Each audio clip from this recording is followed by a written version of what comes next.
Welcome to LSC. It's Sports Time. I'm your host, Bob Hintz. Today I have with me Blair Wood, who's a former Bethel High School baseball player and an assistant coach over there. Welcome. Thank you very much. I'm glad to have you in here. Let's go back about when you were first starting to play sports. You just didn't play baseball. No, sir. I grew up playing all of the three, I call them the major sports, basketball, football, and baseball. Played at Hampton with Little League and just loved it. But you had two coaches on your team that are pretty prominent now. Yes, sir.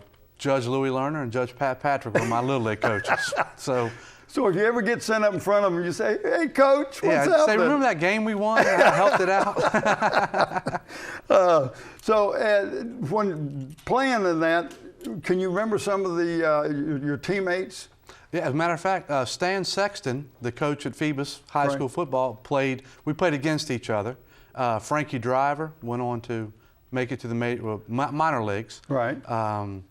Kevin Gould was a phenomenal football player at Hampton and went on to UVA. So a couple of guys did real well. Wow, that's awesome. Now, when you're playing baseball and all that, did you envision yourself, "Oh, I can't wait till I get to the high school. I'm going to be so good"? I mean, all kids are that way. Absolutely. I did. I dreamed of, hitting the game-winning home run at the World Series and thought I was going to do that one day. Right. But now, you were the last year that they had junior high school as a seventh grader. Yes, sir. And then it became the middle school. And then you went to Bethel on the JV? Yes, sir. I played JV baseball my 8th and 9th grade year. Part of my 9th grade year at Bethel. Okay, so we're going to talk about that part of that 9th grade because they moved you up as a 9th grader up to the varsity. Yes, sir. There were a couple injuries for the varsity players, and Coach Bouchard called me up from the minors. Well, what position were you playing? I played shortstop, second base, a little bit of third, and I pitched, but I was more of a thrower. Okay, yeah, it's not a pitcher, a thrower. Just a thrower. That's what I am, but my throws aren't too good. What was that experience like? Because here you are, a 9th grader, and you're going up playing with 12th and 11th. Most of the starters probably 11th, 12th graders. Yes, sir. It was kind of a little intimidating. Our first game was against Minchville with Mark Parnell, who was the dominant pitcher at the time, and so I was a little nervous. Right. Well, talk a little bit about what you was able to contribute as a 9th grader. Was it your hitting? Was it your fielding? Where did he put you when he brought you up? It's kind of funny. I really wasn't expecting to play. I thought I would be the backup, and so he read out the lineup. I have to admit I really wasn't paying attention. And one of the guys looked at me and said, "Man, way to go." And I said, "What?" And he said, "You're DHing." I went, "What?" So I had to go back and check the lineup and found out I was DHing. And then in the first game, we were playing a doubleheader. Gary Crockett, who was playing shortstop, got thrown out of the game. You had to slide, and he didn't slide going home. So I had no choice. The coach Boo had to put me in at shortstop. So it was exciting. It was fun and scary. Yeah, well, you evidently had great eye-hand coordination because you have to be a good batter. And if you're going to put your DH, he had some confidence in you. I think I fooled him in practice. Had a couple good BP rounds and tricked him. Right, yeah. You being modest. All right, then you play 4 years there. So each year you had a different team, and each team has its own personality. Yes, sir. Then they develop, and there's always one guy who becomes the personality of the team. Yes, sir. Who was it when you were there? Probably Theodore Johnson. Yeah, I remember him. Theo, great pitcher, great player, just a fun-loving guy, kept everybody loose. You never knew what he was going to say. But he was probably the one, he kept everybody loose. There was a couple other guys, myself and Robbie Harrell were kind of the team captains. Right. But Theodore just, in a tense moment, he calls everybody to the mound and just says something off the wall, and you laugh and go back to your position. So. Just loosens you up. Yes, sir. Okay.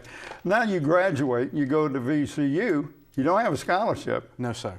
Walk on. Yes, sir. That's always a tough thing to do. It was. I had talked with Coach Guzzo. He knew I was coming and wanted to play, and said he figured I could make the team, so I gave it a shot, and then I did. But you only played for 2 years. 2 years. I realized that my dream of hitting the game-winning World Series home run was only going to happen in the backyard. So okay. I decided to focus just on academics and and move on. All right, and what did you get your degree in? Business administration with a concentration in finance. Okay. Now you come back, and you go back, and now you're going to play for Skip Bouchard, who was your coach. Yes, sir. Now you're going to be an assistant coach with him. Yes, sir.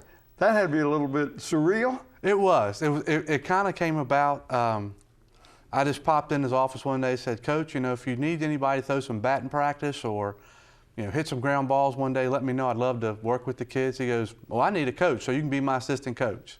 So, okay. Just like that. Just like that. So it worked out well. We had a real good run. I really enjoyed doing it. Loved working with the kids, and Skip's always a good guy. Yeah. Talk a little bit about, here you are, first year coaching, and you're getting married. We're over there doing the ball game, yes, and sir. You're not there. I'd say, well, Blair's getting married. What's more important now, this baseball game or Exactly. But talk a little bit about that story. Yeah, it was a Friday game. We had our wedding. We had the wedding rehearsal that night, and we were playing kick-a-tane, and we were playing for first place. So I'm fidgety at the rehearsal, and my parents are going, "Are you okay?" My future wife's going, "What's the matter?" I'm like, "I've got to find out the score of the game. It's driving me crazy." So my wife just looks at me and said, "You really think that's more important?" I said, "Well, right now, tomorrow's more important. This is the rehearsal." So I actually asked the pastor, who was marrying us, if I could go to his office. This is before cell phones because I'm old. And I said, "Hey, can I use your phone? I've got to call the Daily Press to find out who won the ball game." So he said, "Sure." So we won. So I was happy, and the rest of the night went real well. Right. But, back then it was kind of between Kickatan and Bethel. Yes, sir. So you must have had a lot of memories of that competition because you played each other twice. Yes, sir. Every year. Talk a little bit about those games, and because you're going against another legendary coach in Buddy Denton. Yes, sir. So you got Buddy Denton and you got Roger Bouchard, and personalities are really different. Yes, sir. We had some real good battles with Kickatan. They had a couple real good players at the time. Tab Pabst, he kind of played with me, but when I was coaching, they had Mark McFadden, Brett Wheeler, who's actually my cousin. We had a couple real good players in Paul Hall and Paul London. London got drafted, but he went to UVA for football. We just battled it out. I remember Coach Denton, a phenomenal coach, he got his 300th win against us at our field. Oh. So we remember that well. They were very gracious about even offered us a cupcake, a 300th win cupcake. But we had some, always enjoyed playing them just because it was good baseball. And how many years was you assistant with Boo? Right at 10 years. Well, people have to understand when I say Boo, I'm talking about Bouchard. Yes, because his name's Roger, and they call him Skip, and they call him Boo. Everything. But he answers to it all. Say. Right. But, that had to be a real enjoyable time, those 10 years that you had, not only going back to your high school, but being able to see the athletes you got coming through but coaching with Roger had to be good. Oh, it was great. He was a great guy. Enjoyed talking strategy with him, just the way he would manage the game and the pitching, and it was just he's a great baseball mind, and we had a lot of fun. Well, and a lot of people don't realize how long he stayed over at Bethel High School. He was there for 32 years. He was. That's just phenomenal. Unheard of. Yeah. If you were to talk, and we're going to kind of wrap this thing up, Sure. but if you talk to a youngster, guy or gal, what would you say to them about how athletics played a part in your life? Oh, yeah. Throughout, right up to where you're working. It's been amazing. It helped me be very disciplined with when I was in school, from study time to practice time to hanging out time. It got me focused. Then as I graduated and went to college, where you work, you're usually always part of some sort of team. It may not be an athletic team, but you learn to work with others. You learn different people's personalities, how they gel with yours. There's times that you kind of take the lead. There's times you kind of take the backup role. Right.